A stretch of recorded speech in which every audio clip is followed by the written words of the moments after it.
All right, we're back with another episode of the Room for Nuance podcast. And embarrassingly, I'm going to try to pronounce your last name, and let's see if I do it right the first time. Sarah Zylstra. Close. Dang it. It's Zylstra. Oh, well, that's not fair. It's not. Nobody would have got that. Okay. With the Gospel Coalition. And what's your title there? Senior writer.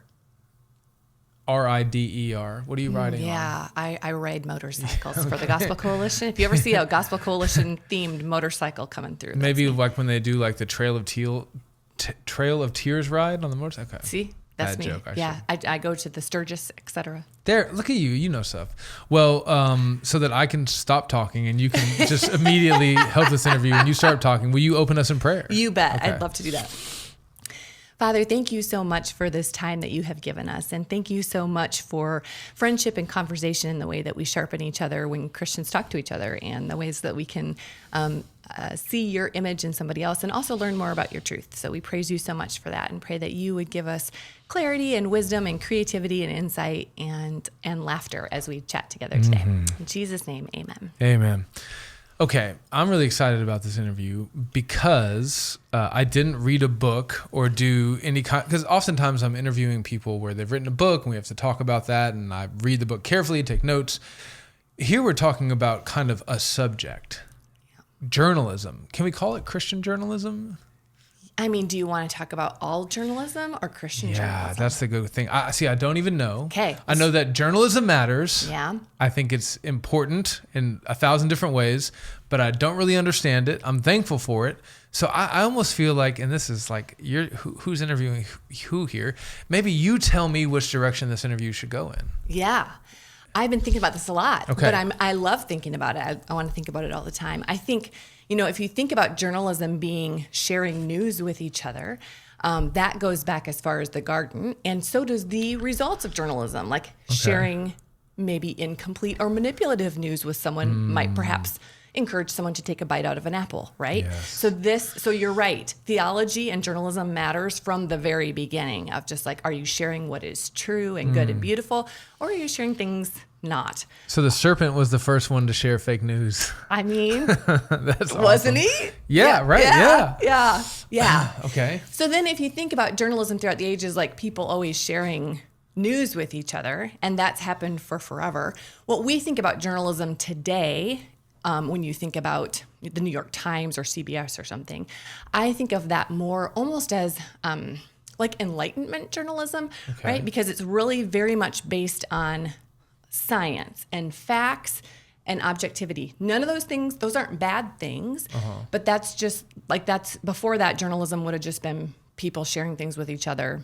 The idea of objectivity, sharing both sides of a story, being able to get down to some scientifically cold hard facts, I think comes more out of an Enlightenment mindset. Now, when you put those words in air quotes, were you saying that because you're skeptical of the idea of objectivity in science? So here's the thing. I really think it's extremely valuable, but I think objectivity to journalism, an objective take on journalism is super valuable the way that democracy is super valuable. Like, this is the best way to do it, but it's still super flawed and broken. Okay. But it's probably still the best way to aim for. And the reason that it's troublesome is that no one's actually objective. If you read the New York Times on a consistent basis, you're like, yeah, I'm just never seeing my viewpoint here, right? Or if they're like, because there will be some subjects on which they have collectively decided like this is better or this is worse. Or there are some, say when somebody does a protest and there's like 3 people at a protest, journalism would ask you to give equal weight to both sides, even if both sides don't deserve equal weight. Yeah. Wow, this is fascinating. So what you're saying is you're a postmodernist. There's no such thing as objectivity. Well, God gives us real truth. I would say instead of looking for objectivity, maybe what we should be looking for is truth, right? Because truth is like, this is real. And which is another problem that journalism in the secular world gets wrong. And even Christian journalists who work for secular places, you almost have to put your faith aside because the underlying belief of journalism is like those cold, hard, rational facts, evolution, like there is no God or mystery or, any or supernatural things in the journalistic worldview in America. Yeah. So you have to put that all the way aside. But if you can kind of break out of that and think, what is actually true? Oh, God made the world. There is a God who is minutely involved in everything that happens. That shifts dramatically the way that you cover things and the things that you cover. Okay. So let me tell you what I think I hear you saying, and then you can correct me. Okay. True objectivity in journalism is nearly impossible. Nevertheless, we are better off the more we strive to reach it. Yeah. Is that good? That's perfect. Just like, hey, it would be great if we had this government that really did represent everybody and dispense justice perfectly. We don't. Yeah. It's kind of like capitalism. I think D.A. Carson quoting somebody says it's the best of all the bad systems in the fallen world. Yeah. Yeah, okay. Just because we're fallen. So you never can you can't ever perfectly convey truth to someone. Not only because you have your own biases, but also because you just don't know. Yeah. Nobody knows enough to be able to perfectly present a situation. Yeah, that's right. I'm thinking, I just can't help but think about the Barry Weiss situation that's going on right now and the CBS thing that got pulled. Some people are saying it's because of political reasons and pressure being applied to her. She's saying that she wasn't able to accurately represent every viewpoint, and she's striving for objectivity. It's kind of a messy world, huh? Oh, it's such a messy world. Like the journalism world. Yes. I mean, the world in general, yes, but journalism in particular. Yeah, and it's particularly so since it's an impoverished world, right? Like journalism did not adapt well to the internet. Maybe you noticed everyone gave all their stuff away for free for years and years and years, and then had a hard time rolling that back. Yeah. They didn't move from print to online well, and so there's just a bleeding on. Not only is online cheaper, but everybody can do it. And so like if you came of age as a journalist in the 70s, the job market would have been much more expansive for you. Yes, and it would have been almost entirely print. Maybe you'd also do television and radio, but there wouldn't have been, like you would have gone through a process to become a journalist. Either you would have gone to school or you would have worked your way up. Like you would have started as a little cub reporter, right? They'd send you out in the street to ask a guy, whoever, questions, and you would work your way up to something. There was just different standards. I'm not saying it's bad, because that too wasn't perfect journalism. Yeah, I feel this tension of, on the one hand, the internet has democratized information, and that has certain advantages. Stuff that couldn't get past gatekeepers in the past can now get past gatekeepers. On the other side, there's been an epistemic crisis. Who can know what's really true? We have 10,000 voices all claiming to know it, and many of whom have not in any way done any of the training that would lead them to be good analyzers, synthesizers, or conveyors of the truth.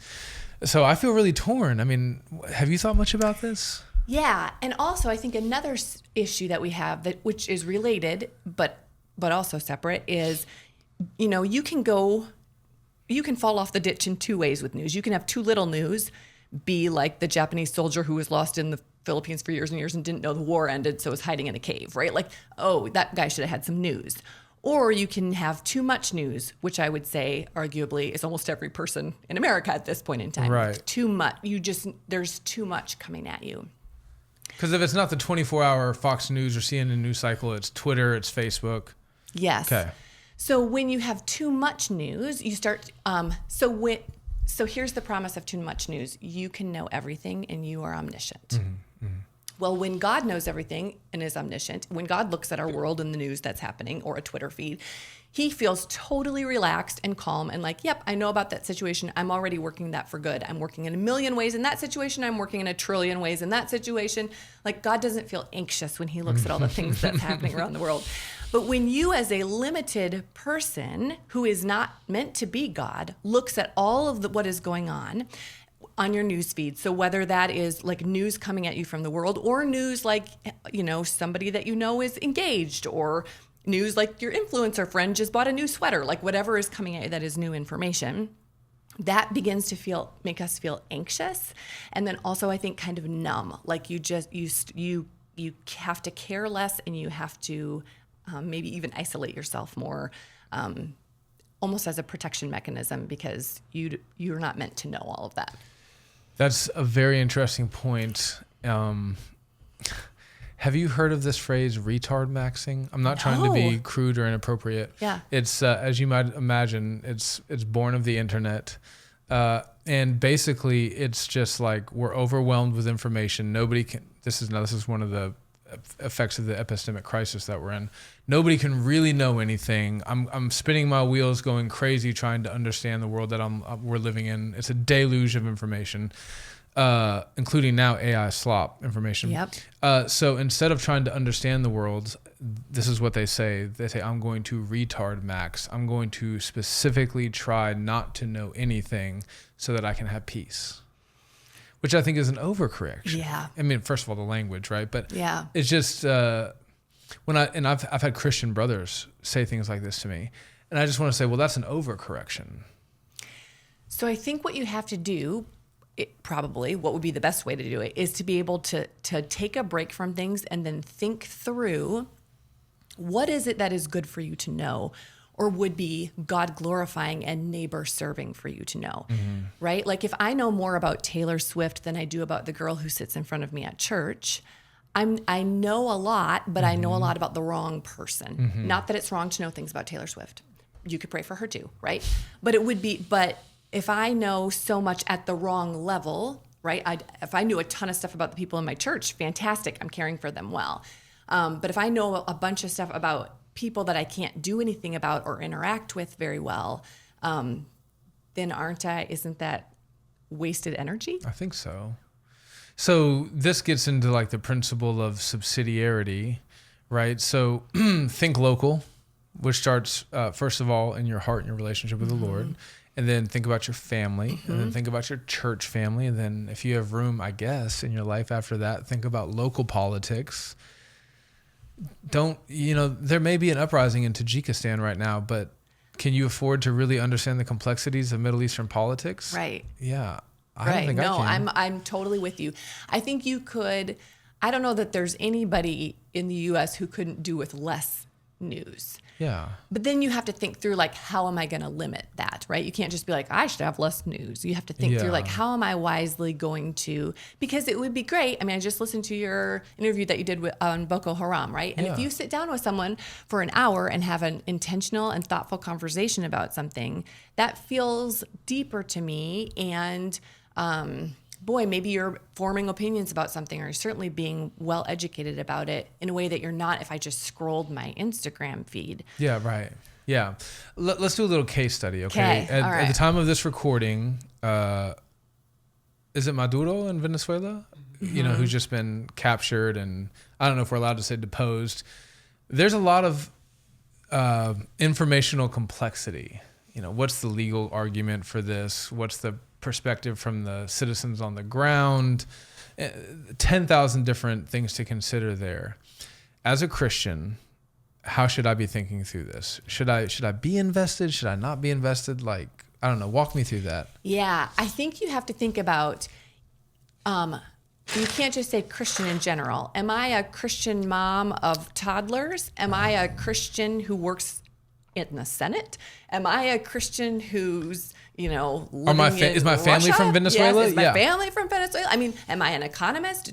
Is there anything I could do about this? Would it behoove my brothers and sisters in Christ, or just general people that God made, for me to know and understand more about this? So I think you even have to nuance inside of Christian. Maybe you could make an argument on some level, like maybe everybody in the world should know one sentence about this. Okay. But I think once you go much farther than that, like, should you read a long news article about it? Should you listen to an hour-long podcast about it? Should you dig into the theory of it? It just depends on who you are. That's so good. Somebody sent me a link about it, and they said, listen, this is your one-stop shop. Like, read this if you don't have any time to read anything else. And I scrolled, and I was like, well, this is long. But it's one thing, okay? And I got about a third of the way through it. I found it to be good, careful, nuanced, wise reporting, teaching. But I basically stopped there and I said, even though I'm getting my arms around this, I don't know how this is going to help me really in any way, as a husband, as a pastor, as a father, as a friend, a local church member. I just don't know how it's going to help me. So I just stopped. Yeah. Is that okay? I think that was a wise use of your time to stop. Okay. Yeah. You're limited. And I would just want people to remember this, like, because the Lord in his kindness made you limited, you have a limited amount of energy. You have a limited amount of time. Oof, you have a limited amount of emotions. Like, all of these things are yours to steward. And when we give them, the more of them you give to understanding Venezuela, the less of them you have to give to something else. And so just always be remembering, it's not like it would be a bad thing to do, just is that the right or the best thing for you to do? Yeah, using discernment, good, better, best. Okay. Now, earlier, I really appreciated the way you framed the approach of acquiring new information and knowledge. You said, do it through the lens of loving God, loving neighbor, which made me think, is there a way in which we can talk about Christian journalism? Or because some people don't like that. They don't like it when you put the modifier Christian before the word anything, whatever else comes after it. Yeah. So there's a couple different ways to think about this. And I've lived both of these. So for about 13 years, I wrote for Christianity Today. And I would say Christianity Today is Christian journalism in the sense of defining, they reported on Christians and they reported a Christian point of view. So they would take a story, a Venezuela story, find some people from Venezuela who are Christians, right? How is this affecting the church in Venezuela? And come at it from like, we're reporting what is happening, we're trying to be objective, and we're telling you what is happening with Christians, right? So that's one way to read it. I thought that was the only way. And then when I left there and started working with Colin at the Gospel Coalition, he and I are both trained in journalism, but we're the only ones there who are. So maybe Joe Carter does some journalism stuff too, but it's not a journalistic organization, which meant there was really a lot of room to sort of reimagine what should journalism look like at all. Like if you're going all the way back, like let's run this through the lens of creation, fall, redemption, restoration. What is this even not supposed to look like? Because I do think all that secular reporting there's like so much common grace that is in there. But what is a different, could it look a different way, or should it, for us as Christians, look a different way? And one thing that I thought of as we were kind of reimagining this is that the story that God tells is not always, and maybe you'd even say rarely, the story that is in the headlines of the day. So for example, when Jesus was born in Bethlehem, if you were a modern day reporter there, and then you certainly would never have reported on it. You wouldn't have reported maybe on anything his whole life, maybe a couple blurbs here and there. Yeah. When you read history books about the history of the world, Israel is almost never mentioned unless you're going to read like a history of Israel. Israel was just too small, and nothing it ever did mattered really for world events. That's so profound. Yeah. Right? All it did was give the world a savior. That's it. But I mean, you never would have known, unless you come at it unless you start from the position of God made the world, he is telling a story, let's find what that story is. If you're just looking at like, what's going on in politics? What can we see, feel, what's scientific? You sometimes, maybe always, maybe not always, often would miss that story. And so that's, I think, what Colin and I started thinking about is like, what if we looked for like, what are places that God through his people is doing something that's unusual, or like, we don't want to miss the Bethlehem story. Yeah. We couldn't think of anybody else at that time who is telling that, or at least not with like a rigor. Because lots of times, and I don't want to say anything bad about missions organizations, because they're telling their own stories and those are good stories. But like with the rigor of let's talk to everybody who is involved, and let's tell the good and the bad and the ugly, and let's look for a way that, can we see God's hand at work here and apply maybe a little bit more rigorous standard to it. So can you give me an example of the Bethlehem event kind of stories that you cover? Oh, okay. Let me think about this. How long can I tell you a story? As long as you want to, girl. Come on. Yeah. Okay, I'm going to tell you a story about a plane crash. Did you hear this one? Okay, so Ken and Vaughn and his guys get in, his executive, pastor, elder, solid members at his church climb into a plane together, 5 of them, and they're flying for a day to Texas. They fly there as they're coming down. Everything's great the elder is the pilot of this little plane that they're flying. As they're coming down, they hit really, really thick fog, and something happens. And I don't know if it was like the pilot got lost, or maybe the plane malfunctioned. Like, we don't know what it was. but they hit the ground, and everybody in that plane died except for Kenan. Now, I'm not going to tell you that this wasn't a news story, because it was. Like, anytime that you've got a plane crash survivor, that's crazy, especially if 4 other guys died, especially if they were all members and leaders at a church together. So it did make the local news briefly, and then it ended. But then if you wait 2 years and look and see what happened as a result of that. So Kenan went into surgery, came back out of that surgery, was able to come back and take over at his church. And about a year later, he went back and down to Texas, where the plane had crashed, and he visited the family and did a memorial service for one of the men. And then he asked the people whose land it was if he could go back and with his family, show his family where it happened. And they said, certainly, please come in. We've never had anything like this happen on our ranch before, so certainly, please come on in and look. And while they were standing there in that field, they said to him, do you know what? We were Catholic. We grew up Catholic our whole lives. But when we watched the funerals of those men, which we did because we'd never had men die in our pasture before, we watched the online funerals, and we were like, we've never seen, we didn't know that you could know God like that. And so we're just really curious about this. And I talked to her later, Larissa, and she said, Kenan explained more to us in the gospel in that pasture in those couple of minutes than we had heard in our entire lives. And so she said to him, do you want to have this pasture? Can I just give this to you and you can build a church here? And it would do you want to build a church here in this pasture where these men died? And he's looking around because, of course, what's in a pasture is a couple cows. He's like, well, normally I'm of the Tim Keller train of thought where we like to go to a place where there are people and then preach to the people, and then, the more people that would be good. I just don't see any. Who would come, Larissa? He says, who would come? She's like, I don't know. I just, felt like we should do something here. So Kenan goes home and says to one of his elder mentors, this crazy thing happened. She offered me this land for a church. We're not going to build a church in a pasture in Texas where no one lives, right? And the elder's like, I don't know, Kenan. She said, preach the gospel here. Maybe we preach the gospel here. I don't know. And so it took another year for all the details to come together, but they did an open, you just build a stage. They had Aaron Judge come because he was really had some relations with one of the guys who had died. Ellie Holcomb was there because she was cousins with one of the wives of one of them. And so they had some music, and then Kenan explained what happened in the field and shared the gospel with them. And it was in Texas in January, and it was cold and rainy and disgusting, and 4,000 people came.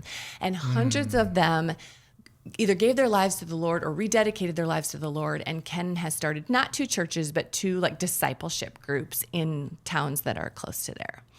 And so the Lord is moving and working in there. That's a story that the secular press, not only would never look for, but wouldn't.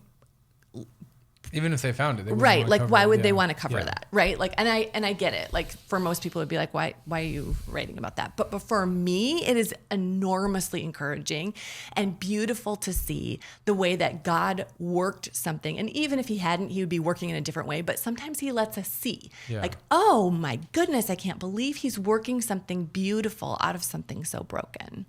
Okay, that's really good. So when we're thinking about Christian journalism, one aspect is the subject matter that we're covering, okay? Christian things, Christian events. Another way we could talk about that is things that Christians care about from a Christian angle, kind of like Al Mohler a little bit on The Briefing. I know that's not journalism. But, here's what's happening in the world. I'm going to dissect this from a Christian perspective, apply the Christian worldview to it. What about, is there an appropriate category of Christian methodology in journalism? Yes, I'm excited that you said that. Yes, I think there is. And I think one of those distinctions, as we talked about a little bit about earlier, is the distinction between objectivity as your goal and truth as your goal, right? You're going to weigh things differently. When you're looking for truth, you're not worried so much about giving everybody a perfect say in everything, an equal say in everything. You're looking for how can we uncover the truth of this? Another way that when I'm working on things myself, I'm aiming for 2 things, like truth and grace, or you might say it, speak the truth in love, right? So I'm aiming to tell the truth about something, but I'm also aiming, I don't need to unwrap everybody's dirty secret. Not that the people I'm writing about have dirty secrets, but I'm not trying to expose anybody. I'm not trying to catch anybody in anything.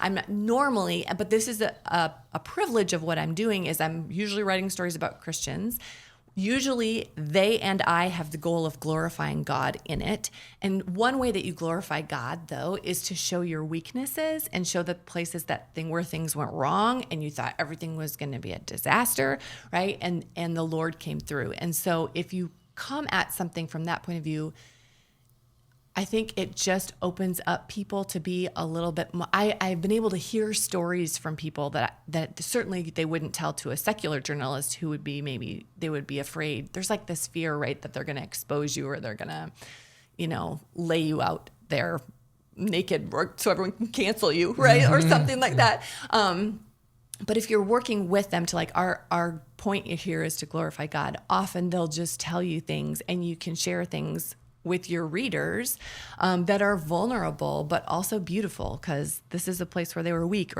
or everything fell apart or their budget was in the trash or there was a big sin. And then the way that God came in. Let's talk about journalistic ethics for a second. If you were to did you go to school for journalism? I did. Where'd you go? Medill School of Journalism at Northwestern University. Ooh, Northwestern. That's kind of prestigious, it right? Is. Did I pronounce that right? Prestigious? Yeah. Okay. If you were to take the best journalistic ethics material that you learned in journalism school, okay, and then compare, maybe you were to sit down and write out your best. Here, I'm a Christian. I'm a Reformed Christian. I'm this kind of Christian, and I'm going to take all of my best ethical teaching from the scriptures and apply it to journalism. Would it be like a Venn diagram with a lot of overlap, with a little overlap? Is there a distinct ethical difference between the way Christians try to do ethical journalism and the world? And I don't mean the worst of it, the National Enquirer. I mean the best of the way they try to teach it. I think I would say our ethics class was actually a legal class. So whatever the law allows you to do is ethical to do in journalism, right? So you can go undercover, but look back at the case law to see when you can go undercover. Or you can maybe mislead a source a little bit, but look back to see at the case law to see what was. So I don't know that secular journalism, maybe the ethics it would have just from coming out of a Christian culture, right? Yeah. Of don't lie, probably, to your readers. But we didn't do we didn't do moral heart searching when we were in journalism school. We did case law searching of okay, this is allowed, this is allowed, this is not allowed. You can go this far onto someone's property, right? So that was kind of the thinking of it. So I don't know, Venn diagram, obey the law, I guess. But then the Christian one I would hope would be so much more robust in terms of what you would cover. We don't just go, is this legal? Right. Can I get away with this without getting sued? Therefore, I'm in the clear ethically. No, honestly, it's more simple and more difficult. We have to obey the golden rule, the law of love, all that, law of Christ. Yeah. Have you found yourself throughout your career in positions where you weren't really sure which direction to go? Ethically? Yeah. Have you been a Christian the whole time you were a journalist? I have. Okay. Yep. That's a good question. I think if I had gone toward, I went into Christianity today right out of school. And I think if I had gone into a secular workspace, I would have had a lot more of maybe not even so much are they asking me to do something unethical, because I did write for a secular paper for a while. I contracted with them for about 5 years. They didn't ask me to do anything unethical. I think it's just it's a little bit empty for me because there's such a richness to Christian journalism. There's such a depth and a meaning and a purpose and a joy and a beauty to it that it's a little bit hollowed out when you're just writing what did the city council do?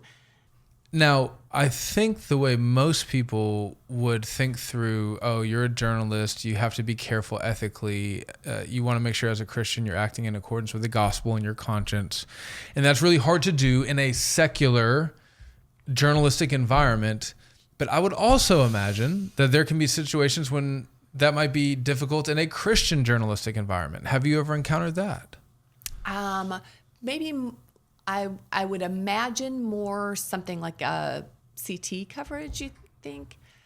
I haven't probably the toughest situations that I encounter are just people who are sources who think they want you to tell their story. And so you work on telling their story, and then either they're afraid to tell it, or they didn't realize anybody would be reading it, and so they get cold feet at the end, which is just kind of a little bit of a bummer. We never print those. Okay. Because one thing that I do, which is extremely different, and every secular journalist would be almost crossing an ethical boundary for them, and I don't disagree with that. I show all my stuff to my sources before I print it, which is good. Which is very unusual. Okay. Even CT wouldn't do that. Like this is, and the thinking goes like this. If I'm a journalist, I'm gathering information from all different places. I'm putting it together in a story. If I show it to you, then maybe you'd say, oh, make my part bigger, or oh, make it so I say this, right? And maybe that would skew the writing and the delivery toward that person. So okay. I can see that, right? If you showed a story you were writing to Donald Trump and he was like, actually make it say this instead, you can see how that's a moral, ethical quandary.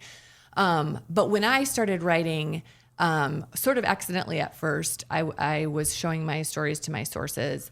But then even right away, it was so helpful to me, because one thing you have to remember, which is so hard to remember, is that journalists are not perfect. And so when somebody writes something, even in the New York Times, it is not always 100% right. I was shocked at how often I was getting things wrong, right? Even just like facts that were wrong, or you go too fast on something, or you thought they said this, but they were actually meaning to say that. Mm-hmm. So the amount of corrections that my sources were doing for me, especially when I first started showing it to them, I was like, oh man, I thought I was presenting this all accurately and carefully, but I was missing a lot. So you show the story that you've worked up to your sources, and they go, the worst of it could be, take that out. I don't want that in there. That makes me look bad. Or add this. But the best of it can be, hey, you quote me as saying this, but I actually said the opposite of that. You must have misheard. Yes. Or like, that's not how many kids I have. Or, like any number of things that errors that you, journalists are super fallible. And the only trouble with not showing your stories to your sources is there is no backstop for what you're writing, right? Right. But you don't give them, if you show this story to your source and you did report it accurately and they go, I don't like that, are you going to change it? It probably depends on what they said. Now, remember, I'm writing right now in the bubble of the Gospel Coalition, right? And so the people I am talking to are with me from the beginning. Yeah. Like if I said, Sean, I'm going to write a story on you, you'd be like, oh, okay, that's cool. Then you tell me your story. And I'm like, okay, so is it like this? Well, like this, the whole time I'm trying to really understand what you're saying so I can present it as accurately as possible. Mm-hmm. And then I show it to you, and you should be able to recognize yourself in the story that I wrote, right? Because it's really your story. It's not my story ever. It should never be the journalist's story. And so if you can say like, yes, those are my moments of weakness. That was what the Lord did. Those are the, praise God. This is a story about God, not about Sean. And then we should be together. Most of the time there has been no problem. I'm not going to say there's never, because there are certainly times when people come back and say, make me look better on this. And you just have to be, some things you can push back on, and some things you can be like, it just doesn't matter. Or you have to weigh out, like, does this serve the readers to hear this story like this? Yeah. So much journalism can go so sideways in so many different ways. What are some of the biggest issues you see in journalism today, secular or otherwise? I think, AI slop is probably the biggest one that I see coming. I just saw on a Pew study, when they say, where do you get your news from? It's like television, radio, online, Facebook, et cetera. And AI just popped on. It's so small right now. Less than 1% of the population gets news that way, but it's on the chart. Mm-hmm. So I was like, oh, this is the problem with that, with AI, is that it doesn't tell you where the sources came from. Mm-hmm. So journalism without sources, I think, is a pretty dangerous place to walk into. Yeah. So I don't love that. And I think that's probably where we're going. I think one thing I would love for people to be aware of is how much mistakes there are in journalism. So even when you're listening to somebody or reading something, especially reading, because there's something in a human, right? Like once you read it on a page, it feels like it's true. Yeah. Yeah. No, I know what you mean.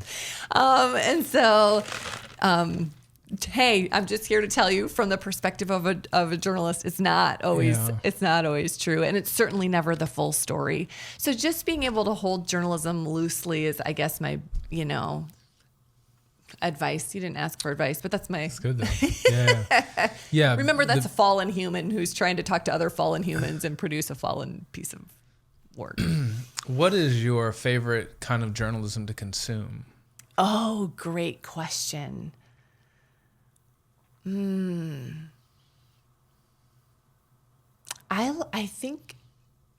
I think reading articles, even though my favorite thing to produce is probably podcasts. Ooh. Yeah. What podcast do you produce? So I do Recorded, which it's through the Gospel Coalition. I'm super duper slow. I only do like 4 episodes a year right now is what we're up to, because it's more expensive to podcast than it is for me just to write and throw for free on our website. Yeah. So it has to be a really good story for us to do a whole podcast on it. But then when you do, and all the audio parts come in, and you can just tell a bigger, like the plane crash story we did podcast, right? Or like something that's like big and crazy. We did 9/11, like what happened with Redeemer. What happened with Mark Dever's church and what happened with John Piper's church, like around 9/11. So like just really big, like, and those stories are so fascinating anyway to tell, and you get to do it with audio. I just love that. What's your least favorite kind of journalism? No, I'm not, and I don't just mean the stuff that's obviously bad. Like of the legitimate stuff, you're like, that doesn't really get me out of bed. Probably radio, because I did a tiny bit of radio and it's so short. There's a beauty in it that you have to distill it down to its shortest 1-sentence thing, but then there's no room for nuance at all. So it just simplifies everything. If you were just relying on that, it would be like so simplistic. Who have you learned the most from in your journalistic career? Probably Colin Hansen. I don't think most people really think of Colin like that these days, because he's just kind of known as the TGC guy. No, you're 100% right. Beneath one of Colin has many, many, many talents, but one of them is a good eye for journalism. He went through this. He went to Medill like I did at Northwestern, and so he is phenomenal at finding stories, because he talks to everyone. If anyone's listening to this who has ever talked to Colin, he talks to everybody, and so he's great at spotting trends, and he loves studying history, and so he's just good at those big picture, like I think God's doing something weird over here, right? Or like he told me, I remember one of the first story assignments he gave me when I come on, he's like, go figure out what happened to Mars Hill. Mark Driscoll left and there was 13,000 people. What happened to those people? We know what happened to Mark, but what happened to all of those people in his church? So it's just, he's That's good great. at that. Now, okay, at TGC, are you often handed assignments like that, or are you free to pursue your own, or is it a mix? Great question. So I started off being handed assignments from Colin, which is funny, because when I first came on, he's like, what we were going to do is like really short, one source, like kind of a sprinkling of good news stories. And I was like, that kind of sounds like PR, Colin. I'm not sure. He's like, I promise it won't be PR. And I was like, well, okay. But when I came on, he said stuff like, figure out what happened at Mars Hill. Or he was like, what happened in China? Like, we can't really get accurate counts on Christians in China. What is going on in there? And I was like, how is this a one source story? Anyway, it turned out to be awesome, because then I could write like a 3,000 word story with many sources, which we didn't think anyone would read. But then they did read because it was so interesting. And so then that just snowballed from there. So they do well, these long, So you've learned the most from Colin. What's the biggest lesson that you think you've learned in journalism over the years? So since I started doing this at the Gospel Coalition, I'm looking for places where the Lord is at work in the world.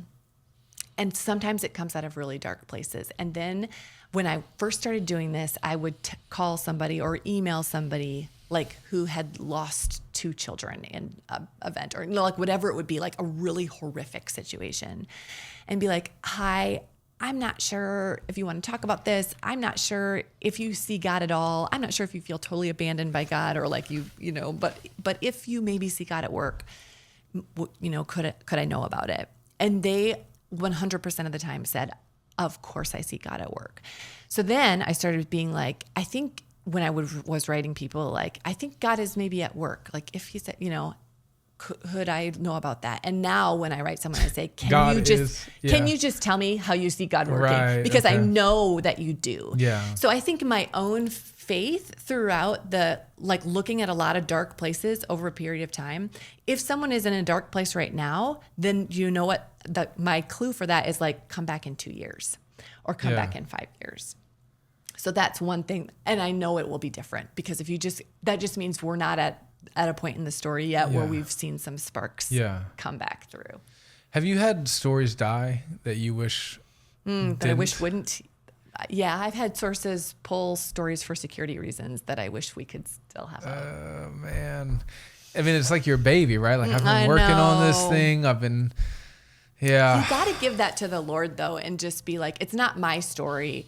It's his story. And think about how many stories we're going to have to tell each other in the new creation. Like how many millions of stories are happening that we don't know about or that were lost before there was the internet. And it was just like, people wrote them on a paper and then they got destroyed. What's your favorite story that you've ever worked on? Oh, that's such a good question. I wish I had a list of my stuff here.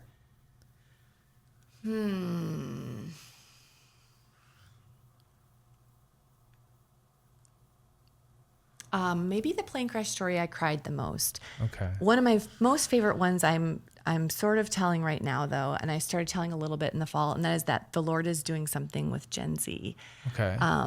And so in the fall, I heard from an academic vice president at Dordt University, and she said to me, hey, our professors are telling me that the students are a lot more engaged in class than they've ever been before. And I was like, well, that's weird. Is it like a cell phone rule? Or I don't know what it is that's making. So I talked to one of her professors and he's like, I'm giving out less academic alerts. They're coming to class on time. They raise their hands. I don't know what, it's just different. Like, probably better than it's been in the last 5 years or longer, but I'm just really noticing it this fall. It's like, that's so weird. Do you think it's this? Do you think, is it the freshmen? He's like, no. Is it cell phones? I don't know if it's something different there. And then he's like, oh, also our chapel is packed out. You can't hardly find a place to sit down. And I was like, oh, maybe that's the root of it. And so I sent a bunch of emails, just kind of peppered out a bunch of campus pastors that I knew. And was like, I don't know, maybe nothing is happening by you, but are you seeing more student engagement this year? And some of them wrote me back and said, it's just the same as it has always been.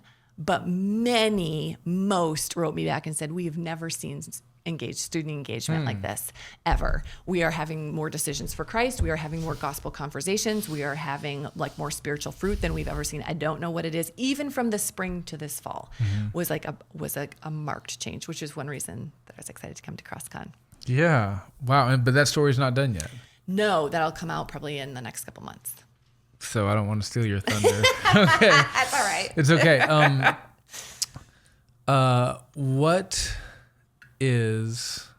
Do you have any stories that you wish you could go back and just like get that off the internet? Yeah. That wasn't good. Especially, so I used to do a little bit more profiles of people, right? Like you'd find a leader and be like, this man is amazing. And I still don't mind doing this. Like, let's tell his life story. Like how he's been so, fruitful and the Lord has blessed his ministry. Like, let's just talk a little bit about. The reason I like doing those is that you can look under there and see, oh, he's just a person that God is using, but he's just as flawed and feels like just a mess as everybody else. However, sometimes when you do those stories, then later on you wished you hadn't. Right, yeah. I see what you're saying. Did you ever do a profile on Mark Driscoll? No. Okay. Wouldn't that have been interesting? Yeah. I feel like I still could, though. He's still going. I don't know what. The profile continues. So when I think about journalism, my mind is a little bit stuck in the age of, like, I see an angry editor at a desk in a busy newsroom, and he calls in somebody and he says, there's a story in Detroit. Hop on the red eye, be there by 4 a.m. and, get this interview. I know that's not what it's like now. The internet has completely changed the way all of this works. But do you ever have to like travel for stories? Sometimes I do. But you're right. And one thing I can tell you, like big picture with journalism, because they completely flubbed the step over to the internet and now are a lot poorer than they used to be, is that maybe you've noticed newsrooms have shrunk tremendously, and the resources have shrunk tremendously, and there is less and less coverage of local news.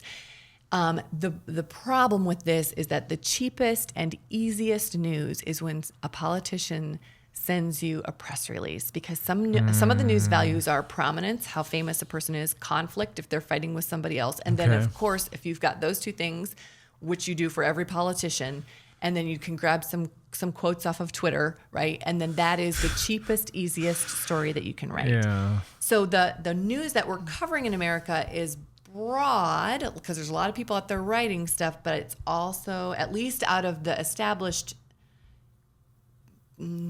probably middling, I would still say the New York Times and the Wall Street Journal and Washington Post probably send people around. Right, probably, but that's like the but that's elite like the of very the elite. top. Yeah. It is, and I would say even that, I bet their travel has budget diminished. is smaller.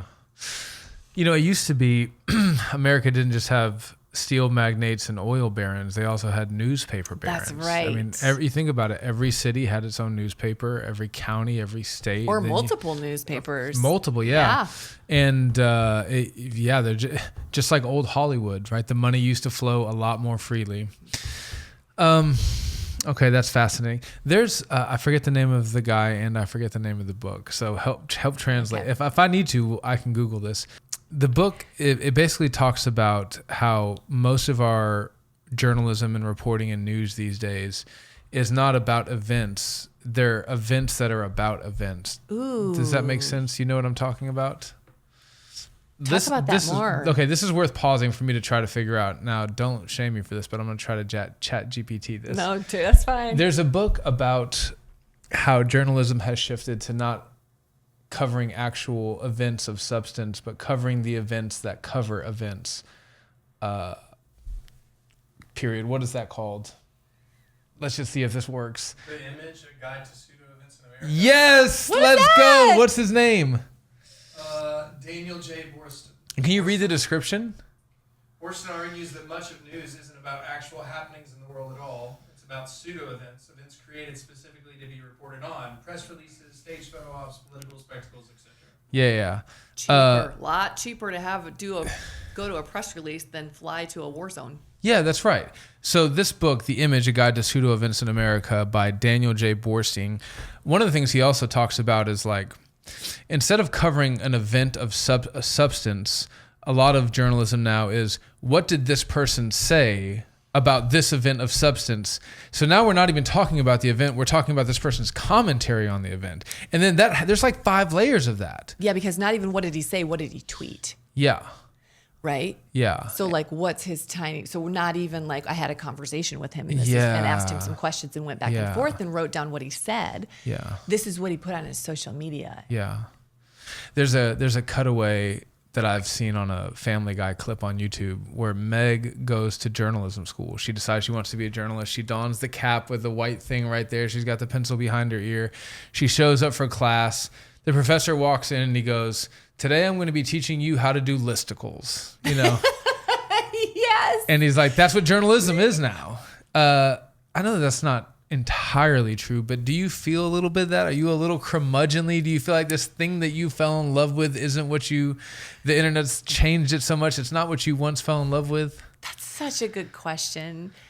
Because didn't everyone go to journalism school after they watched All the President's Men? Ooh, yeah.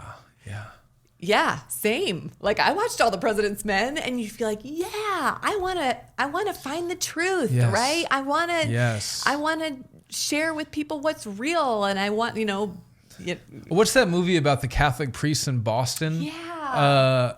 With Mark Ruffalo, that was so good movie. Too. Like there used to be good like journalism movies like that where you'd be like, yes, right? Like this is what we want. Somebody who's gonna speak truth to power, or find out what's going on behind the scenes and expose it. And that's like such a inspiring What's thing it to called, go Luke? to. Father Stu. No, that's not it. That's the movie No, that's title. not it. Does it say it's with Mark Ruffalo? Here's the problem. I said Mark Wahlberg. Oh. Listen, there's enough crossover there. Let's see this. What's the journalism movie about corrupt Catholic priests starring Mark Ruffalo? Who's going to win? Am I going to beat you? Spotlight. Oh, that's right. Yeah, I mean, that's such a great name, right? You wanted to be involved in the endeavor of shining a spotlight on whatever, on corruption or on good and beautiful things.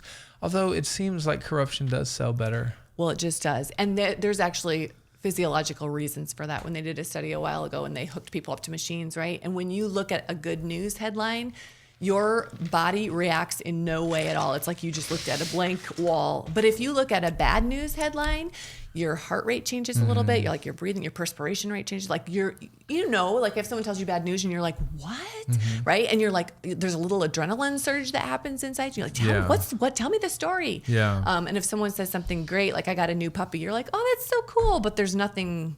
What's the theological underpinnings of that, do you think? That's such a good question. It has to be related to the fall. It totally Why does. do we like hearing bad news? I think we want to fix it. Right? Or I think there's so that could be a good thing. I think right. Like there's something in you that's like, oh man, or at least it feels like in me like, oh no, I'm so sorry that happened. Like if somebody said, I lost my job or we lost our baby or something, you'd be like, oh no, I wish I could fix it. Don't you think that? Yeah. Yeah. I'm thinking about like this, again, going back to Spotlight. Yeah. You watch that and you're like, yes, I'm so glad that this wickedness was exposed. But I can also imagine, maybe you've met someone like this who they just always love hearing about the car crashes. Yeah. Right? That like there's something about that we like indulging in the messiness of the fall. We want to roll around in the mud. And sometimes that both of those instincts actually live in the same person. Yeah, no, that's true. And I think that's definitely the sin in us, right? Or that's like, oh, I feel a little better about myself because I see how, right? I mean, honestly, Instagram works like that too. Either when you're looking at another girl, you're jealous of her, or you're feeling better than her, right? Like yeah. That's a lot of how our emotions work around that. So, yeah, I think that's still true. Yeah, there's a brokenness that's inside of us that's a little bit glorifying in that or glad in that. What was the main difference in working for CT and the Gospel Coalition? CT is a news organization. Like that's its job, its primary purpose. And so you're surrounded by other journalists and you're working kind of in the same frame. And it is old and well established. All those are good things. I have nothing bad to say about CT. Those are all good things. But when I moved to the Gospel Coalition, it's like young and you're building it. And so there was much more room for imagination and creativity in terms of like what even is journalism and how do we want to do journalism. And certainly we have to do it differently from everyone else because we're so young and dumb that we can't compete with CT, much less the Associated Press or anybody else. Yeah. So we definitely have to think of a different way to do things. Yeah. Okay, so let's say you are working for the Associated Press or the Times in whichever city you choose, London, New York, Miami, whatever. And you have a piece. What process does it have to go through before it can be published? Does it have to be approved by a board, by a single senior editor, by who? Okay, so all I can tell you is what happens at a daily newspaper in the suburbs of Chicago, because that's as far as I ever got. And I think it goes like this. Hey, go cover, at least this is what happened to me. Hey, go cover that school board meeting or city council meeting or whatever it is. Okay, so you go cover it. It happens at 7. You get done writing your piece at like 11. Then you send it in the next day and your editor, one person reads it, maybe a copy editor reads it too, and then it runs. Okay. So like at the Gospel Coalition, who is that person to you? Is Colin the one who's reading your piece? Colin is the one. Colin is my first person, and he's much more like he's less grammar and more like big picture. Right, Did we catch what we wanted to catch here? And then it goes back to my sources, and they can say things like, I wish I had said it like this and not like this. Usually those are very small and easy tweaks for me to do. Or if they're a little bit bigger, then I'm like, wow, I like gut check. What am I doing wrong here that I missed their story so much? But usually they're very small. And then I come back through and we've got Megan Hill reads it through. She's our managing editor, and Cassie Watson, who does all the grammar and spelling. And okay, so it gives 3 passes. At least 3. And then Ivan usually reads it too. So. Oh, that's good. Yeah. Which, I take that has to make you feel safe, right? Like a lot of people are going to look at this before it goes out because what you do matters. You're claiming to represent truth. I mean, the thing that makes me feel the safest is the sources, because those other people, I could tell them those people said anything. How would Megan know what Okay, yeah. what somebody said to me? That's a good point, yeah. Okay, it would forgive me, I don't know the terminology, the nomenclature. Would Colin be your senior editor, or what would you? Sure. Yeah. Okay. So editors can be a real blessing. They can also be a nightmare. I'm not asking you if Colin's a nightmare. Don't worry. I think good editors try to. Actually, Matt Smethurst might have said this. Good editors try to help the author save face, but keep his voice, or something like that. That sounds like Matt. But have you ever had a situation, either at the Gospel Coalition or CT, where they wouldn't let you publish what you wanted to publish the way you wanted to publish it, and you felt the friction? Because again, that's another trope that you see in a lot of these journalism on TV and movies. I want to say it this way, and the editor just won't let you. Yeah, Matt Smethurst cut my favorite line I ever wanted to publish. I hate that guy. No, I'm kidding. I can't remember. I was writing about Chicago, or church planning in Chicago, and how hard it was, and some people were doing a great job at it. And I wrote, Chicago grew up Catholic. And I was like, that's so perfect, because everybody in Chicago grew up Catholic. Sounds good to me. They're not Catholic anymore. The city's not Catholic anymore. And then, I mean, I just overwrote like crazy, and he cut a whole swath, and that was in it. And I still wish that I could have published that line. It's fine, Matt. I still love you. I haven't read it in context, but I got to tell you, as a standalone, that's a bar. That's a fire line. Chicago grew up Catholic. Yeah. Okay. Well, let me talk about this, or ask you about this. I think most people who read articles, books, and maybe anything in between, they assume Sarah Zylstra. Did I do it this time? Mm-hmm. Look at me. What's that background? Dutch. Okay. I won't make my Dutch joke right now. I think they assume Sarah Zylstra, she went to Northwestern. She's been a journalist for X number of years. She writes a piece. When it goes to the editor, it might, like, maybe she missed a comma here, or there's a line that needs to be adjusted there, and then it goes to print. That's almost certainly not the case. Right? No, but at this point, it's not.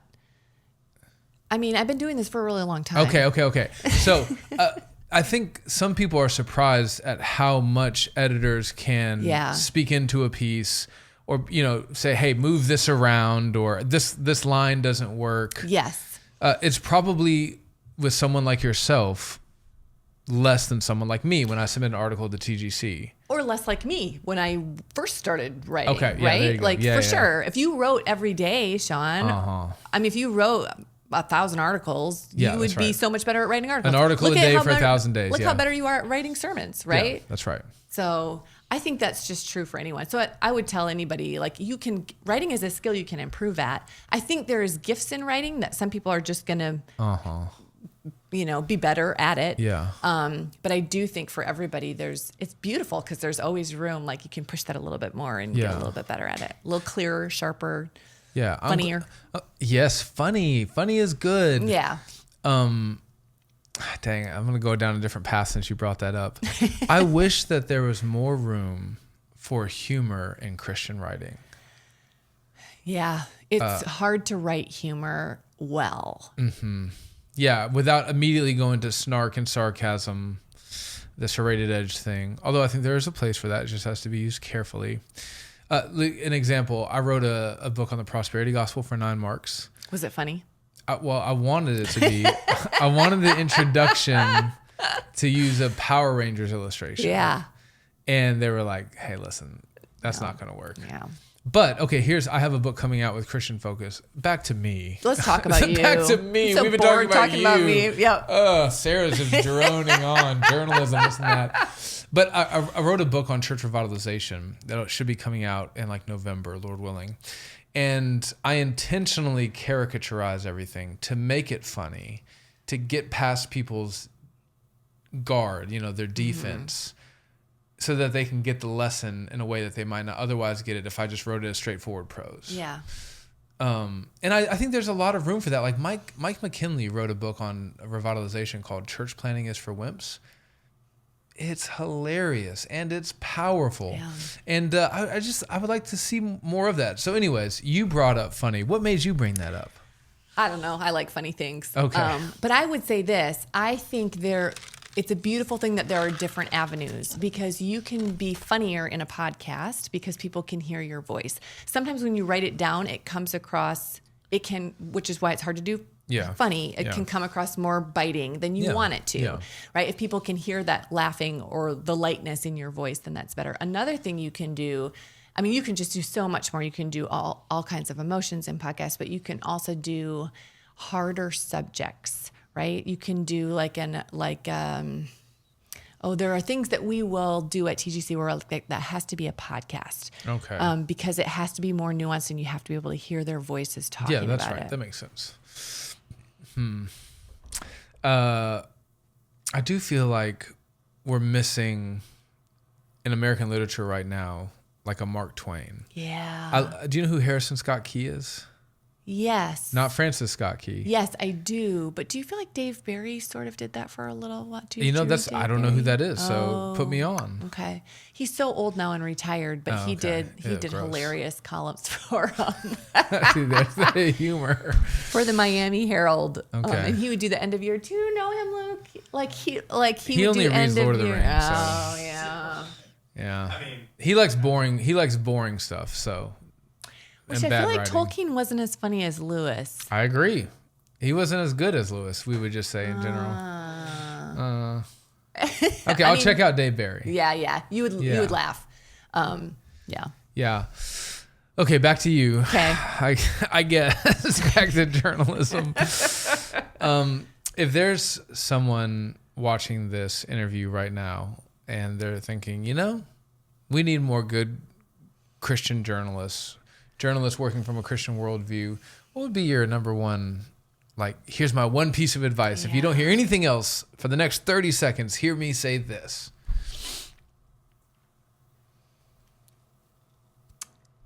If you're young and aspiring to be a Christian journalist, I would just say submit everything to the Lord all of the time. I never could have, I'm sure this can be said for many people, you as well, Sean, but I never could have planned my own career path. Ever could have opened those own doors. If the Lord has gifted you in a way and has a task for you to do, submit yourself to him in such a way that you can get yourself there. And I would also say the qualities of searching for truth and goodness and beauty you can do at your writing for your local church bulletin, all the way up to writing for the New York Times, like the what we're after here. God's truth, looking for him at work, being able to run this whole profession through a reformed worldview. Mm-hmm. You can do that at any level. So don't be discouraged about where you're at. Yeah, that's good. Okay, so at any level, for the local penny paper, which I don't even know if those exist anymore. Yeah. But also, can we say that someone can be a Christian journalist and end up at the New York Times? Yeah, I think you can. I think it's hard. Yeah. I think it's really hard because you're working inside not only a worldview that is secular, but is publicly secular, and you almost have to write along those standards to get published there. Yeah. And so I think you can still do it. I think there are Christians working at the New York Times. Yeah. But I think it's hard, and you probably got to watch your heart too, because it's hard to. As in working in any secular job, it's hard to, right? You just got to guard your heart as you go along and make sure that you're getting your quiet time with the Lord, and make sure that you're plugged into a healthy local church. All the things, yes, and have accountability, and that you're that if you can, so far as it depends on you, not to lay down your Christian worldview when you walk into your secular workplace. That's right. I have a buddy who is a lawyer at a very high level, blood in the water DC law firm, and he's one of the most solid Christians I know. And I asked him, how did you manage to do it? Because it feels like it's the kind of field where it's got to be really hard to do that. And he said, my number one advice after pray, read your Bible, know the Lord, is be the very best lawyer you can be, right? And maybe be the very best journalist you can be, and work in such a way that your skills are irrefutable, and that kind of gains you an audience and respect. But I guess there's a way that could go sideways too. But I think do you understand what I'm trying to say? I do. I totally understand it, and I respect him. And I think he's right. The trouble is, not everyone can. It sounds like he's at the top of his field, and not most people aren't at the top of their field. Yeah. So even every person should be working their hardest as unto the Lord. Yes. But that might not get you the ear or the influence that you wish that it would. And there are people above him in the world of lawyers. Sure. And yeah. Okay. Hey, did you see the recent? I'm almost certain you have paid attention to the Somali Daycare thing that was uncovered by a YouTube. Briefly, yes. I actually don't watch or listen to or read a ton of news. Okay. Yeah, which I know is really. Luke is a musician and he doesn't listen to a lot of music. It always freaks people out. I'm a preacher. I don't listen to a lot of preaching. Yeah. What I found to be fascinating about that is just some guy who, was doing research. You got to be careful you throw that word around. But I do think with if you know how to use the internet, you can be a very good researcher without having a degree. And just enough off days during the week, he went and uncovered a really significant scam. That's the kind of thing that I get really excited about. Yeah. I'm really thankful for the people who make a lot of money to do this and they have resources behind them. And again, the spotlight thing, grateful for that. But also, when you see a story like that, it just feels special. Yeah. Like here's just some nobody, some underdog who went and totally blew the roof off of this thing. I love that too. Yeah. That feels like All the President's Men to me. Yeah, right? yeah. That feels like, or like Spotlight or something where it's just like a little guy digging away. Another important thing to remember is like journalists don't have access to any information beyond what the normal person has access to. So it's not like there's a special reporter's Google Drive somewhere where you get access to better information than anybody else. What most reporters have is not most. What many have is the name of a publication behind them that would open some doors and some conversations with people. But they don't actually, they're just using public records. But do they also have training in better methods of acquiring, synthesizing information? Sure. Yeah, almost kind of like me, GED, and pastor down the road. We don't have access to different information, but if you've done a PhD at Cambridge, you probably know how to research stuff better than I do. Yeah. Nevertheless, again, there are always exceptions exceptions to the rule. Who is out there right now as an active journalist that, like if they write it, you read it, you pay attention to what they're doing, you really respect them in this field? There's nobody I must read, but that's maybe my own ignorance because I'm not I used to be a much more news consumer. But since it was draining, like you can spend all day reading news and telling yourself you're educating yourself. Right. But it was just draining. Yeah. If Brett McCracken writes a movie review, I read that. Okay. Well, let me rephrase the question. Do you have do you think this person is like the journalism GOAT? Ooh, that's a good question. Oh, there's so many good journalists out there. I tell you, the people that I respect, I think that I wish I could maybe aspire to be like someday would be people who can write books, right? So when you read a biography of somebody, maybe like a David McCullough or somebody that you're Doris like, Kearns oh Goodwin. Yes, where they can hold the information for an individual's whole life and pull a storyline through that. Like that to me is the GOAT. Like, wow, that was a huge amount of information. And you were able to organize and keep interesting someone's life or an event or a historical period, like, anything like that. That feels to me like the gold standard. Yes, I agree. Yeah. And when you see it, when you experience it as you're reading the book, it almost feels like this shouldn't be possible. How can anyone do this? How can you know this much? Because usually when you do that, I had a guy one time tell me, the best biographies don't just teach you about a person's life. They use the person's life as a prism through which to view the world, and particularly that time in the world. And so you're reading a David McCullough or Doris Kearns Goodwin, Team of Rivals. Oh, so good. Oh, so good.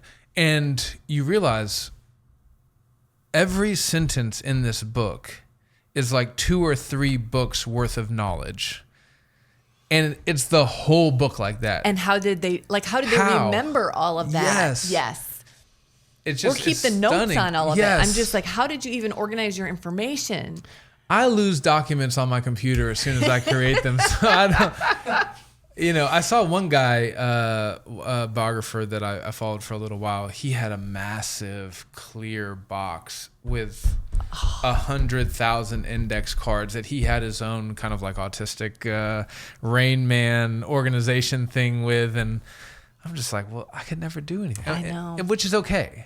It is. It's okay. I'm just like, that's amazing. That's amazing that people can do that. But I bet you have your own system, right? To keep track of all the information. I do, that but the you information acquire. I'm working with is so much smaller. Yeah, that's right. So I just work on a Google Drive, and I have folders for each story that I'm working on, and then I put in the audio and then the transcripts, and then write from there. I've heard many people say that their spouse is their favorite editor. Does your husband read any of your stuff?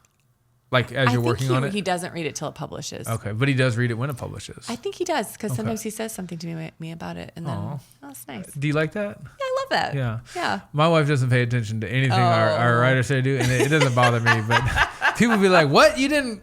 She'd be like, nope. No, didn't read it. I'm working on a profile of Tim Challies too, and his wife also doesn't read it. Tim Challies, she's like, The Lord has really used that brother. I'm so glad to hear that you're profiling him. Yeah. We just did an interview with him. Maybe you'll find some gold in there. Yeah. When's that coming out, or is it already out? It's already out. Okay, good. I will. Okay. Is there anything that you feel like, because listen, again, I mean, this would be better if it was like Colin Hansen talking to you about it, because it would be like you guys would be talking shop. But maybe I represent the average listener who doesn't. Better if I was Colin Hansen instead of me, because he's really smart on all of this. Yeah. You should interview Colin Hansen. Again? Oh, did you already? We've done twice. We didn't do it on journalism, but maybe I should do it on journalism. You should do it on journalism. Yeah, that's right. Yeah. Yeah. You should delete this one and do it seriously and do it with Colin. Every time I talk with Colin, I'm like, oh yeah, I forgot what you are. As soon as he starts talking, I'm like, whoa. I know. He's like a book in his head though. Like he's just like has so much information that he can synthesize and be like, well, yeah, the such and such from such and such time perfectly explains why this other thing. Yeah. And you're like, it's so casual, yeah. so breezy. I remember that he was, I forget the name of the title, but he was the research assistant, I think, for Don Carson. Oh, that could be. As was basically many of the other geniuses I have known, like Andy Naselli. Like if you are a research assistant for Don Carson, you're a brain on wheels, Yeah. Is there anything in this journalism conversation that you think, Sean, you didn't ask me about this, but this matters. I'm passionate. People need to hear my opinion on this. We talked about a lot of stuff. I think we covered it. I mean, yeah. I don't think I have any final words of wisdom. Great. Don't feel any pressure to. Are you ready for the best part of the interview? Uh-oh. Do you do rapid fire questions? Oh, we do rapid fire questions. And I don't want any hemming and hawing out of you, okay? I want rapid fire. Tea or coffee? Coffee. Favorite TV show? Oh, I just finished the Great British Baking Show, but I like murder mysteries. Okay. Mostly that you can find on BritBox, like British murder mysteries, because they're smarter and less gory. That's true. Than American ones. But British TV is... I'm not saying I like British comedy or all British TV. I'm just saying, in general, their murder mysteries tend to be more clever and less, Yeah, more Father fingers Brown. all over the ground or something. Yeah. Yeah. Luke's favorite TV show, Touched by an Angel. No. No. See? Trapped on an island with the sermons of only one preacher. Who do you choose? Keller. Lewis or Tolkien? Lewis. Man, we are knocking him out of the park on this go-around interview. Okay, favorite novel? Oh, Jane Eyre. Oh, By Charlotte okay. Bronte. Oh, fancy. Mountains or beach? Beach. Champagne or wine? Wine. Least favorite candy? What? Yeah. That I'm thinking most favorite candy. You just we're totally throwing you threw off. me Yeah, off. that's right. Black licorice. That's disgusting. Let's go, Should Sarah not, why is that Zylstra. called candy? And I thought this time I'm not going to bring it up. I'm not going to say anything. And you nailed it. That is the most correct Gross. answer. It's so gross. It is. If I even smell it. Oh, it's like, that's yuck. I want to throw up. Yeah. Luke's least favorite candy is anything Reese's. No. He just doesn't. Lie. Fake Fake news. news. He loves it. Yeah. Yeah. Drive or fly? Depends how far. Okay. Morning person or night owl? Morning. Take a risk, play it safe. Safe. Mayonnaise or mustard? Neither. Ketchup. What are you, 6? Yes, I'm 6. Baby mouth over here. Text message or email? Depends. I do a ton of both. Okay. Night out or night in? Oh, also depends. I All love right, them both. Okay, I've let 2 depends go by so far. On this no. one, judges, will we allow it? No. We will not. You No. must commit. Night out, night okay. out. Burger King or McDonald's? McDonald's. Kindle, hard copy or audio? Hard copy, 100%. All day. Always. Mexican, Italian, or Asian food? Italian. Oh. And Mexican and. Well, you said Italian first, so we're going to take that as your answer. Football, basketball, baseball? To watch or to play. I don't know. That's 2 different things, you know. Yeah, you can just go with whichever one you feel. Basketball's my favorite. Maybe it's just basketball. Okay. Although, yeah. It's just Burgers or barbecue? I live in Kansas City. Barbecue. I found that barbecue to be very mid. Oh, I'm so sorry. Yeah, I am too. I was disappointed. I was ready to be blown away. Chinese takeout or sushi? Take out. Cold or hot? Hot.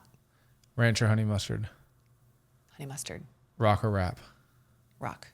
Unibrow or no eyebrows? No eyebrows. Yeah. Classical or jazz? Classical. Trapped on an island with only one systematic theology. Which one do you choose? Or you can change it for like one Christian book. Yeah. Luke's answer for this is The Shack. No, Luke's answer for this is the Hobbit or the Yeah, Silmarillion or yeah, something. Something like that, right? Yeah, it is. Only one Christian. Man, she knows you.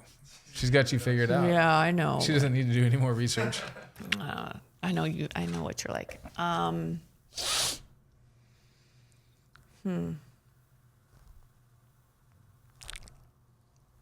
It's too hard. Too hard? Yeah. Okay. I've never heard of that book, but we'll allow it as an answer. What hymn would you Maybe like? Providence by John Piper, because I haven't opened that one yet, and that would be a good time to. Just the rest of your life on this island. Yeah. You're just one page at a time. That's right. It could be. That's like a long extended period. Yeah. I feel like Providence is for reformed people what Das Kapital is for a lot of communists. Like people have it on their shelf, but they've never even That's totally cracked what it open. I'm doing right now. Yeah. You're like, oh, I'll get there. I'll read it one day. What hymn would you like to be sung at your funeral? Oh, that's great. Crown him with many crowns. Great hymn. How many holes does a straw have? One that goes all the way through. Boom. Listen, between the black licorice and the straw answer, you totally made up for some of your I can't choose answers. I know. And that's a good note to end on. So let's Hey, pray. that's good. That's All good. right. Lord, thank you for Sarah and for giving her this call, this vocation to expose the truth wherever it may be hidden, to bring it to light so that we might rejoice in it, be convicted by it, bask in the glory of it. Father, we know that you are truth in and of yourself, and that through your Son, you have maximally revealed truth. He spoke it. We have it received in our word. Help us to apply it to our lives so that all the goodness and beauty and joy and glory of who you are and what you've done in Jesus to save the world will be known. We pray that you'll empower Sarah's efforts as she moves forward. Continue to surround her with wise counselors and good editors. Give her access to good stories, meaningful stories, Bethlehem stories that the world may ignore, but you see and care about and are using in a big way. Feed her good sources who are easy to work with, if that be your will, and 10,000 other things that I don't know what to pray about in regards to journalism, but you do, Lord. Do her good, we ask, for the upbuilding of the church, for the salvation of souls, and for the glory of your name. Amen. Amen.